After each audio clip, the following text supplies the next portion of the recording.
I'm John Brady. And I'm Megan Brady. I'm the dad. And I'm the daughter. And together, we're Jest Brewing. In today's episode, we're going to take you through the brew process. We're going to explain to you the equipment profile that we use to accomplish that. And we're going to take you through a typical brew day. Beer is simply a combination of a few ingredients: water, grains, generally barley, and hops. After they're mixed together and boiled, yeast is added to that liquid and the yeast turns the sugars into alcohol. The average configuration for a home brewer or even a commercial brewer is a 3-vessel process. The hot liquor tank is for making water hot. The mash tun, we're adding the grains. The boil kettle, we're adding the hops. We're boiling it for an hour. When that's done, we're going to take that water, that liquid that's in there, we're going to chill it down, we're going to put it in a fermenter, and we're going to add yeast. What we do that's different, we remove all the complexity and we brew in what we call a brew in the bag or a brew in a basket method. We use the same process that I just outlined there, 3 different vessel steps, but we do it all in one vessel. We put our nylon bag inside here. Think of this like a giant tea bag. Inside this bag, we're going to put the grains. We're going to allow it to sit in here for an hour, and then when we're done with the mash, we're going to pull the grains out with the bag. What will be left is what's called the wort. The wort is the sweet liquid that's left from mashing the grain and the hot water together. We've only made one pot dirty. We emptied out our bag full of grains, and we have fewer things to clean at the end of the day. This was popularized in Australia because of the lack of fresh water, and this method uses less fresh water in the brew process because there's fewer things to clean up later.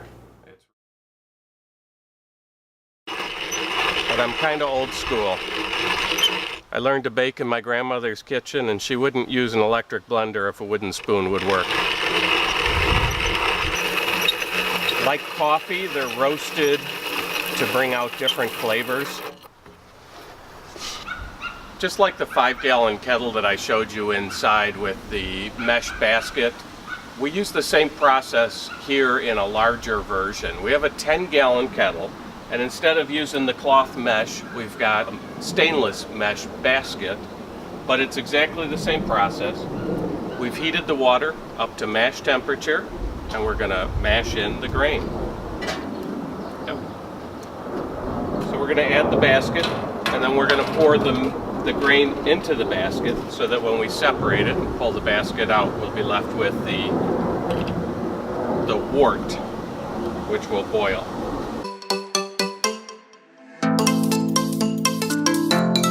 After the grain is added to the mash water, this will rest at the mash temperature for an hour.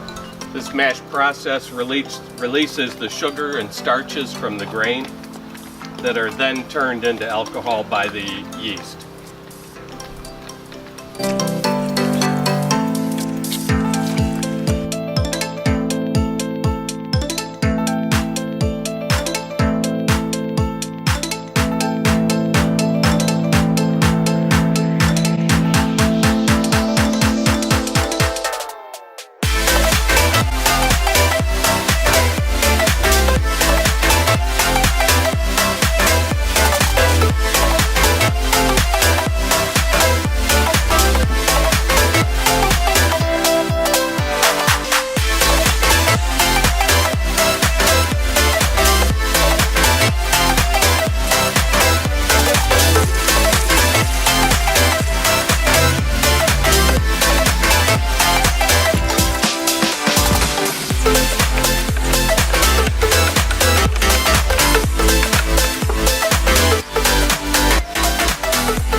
We hope you enjoyed our very first episode.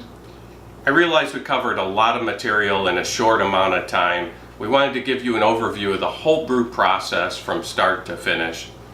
If you have any questions about our home brewing process or how to get started, just leave your questions below. We will continue to create content that we hope that you'll enjoy. Thanks for tuning in. Cheers.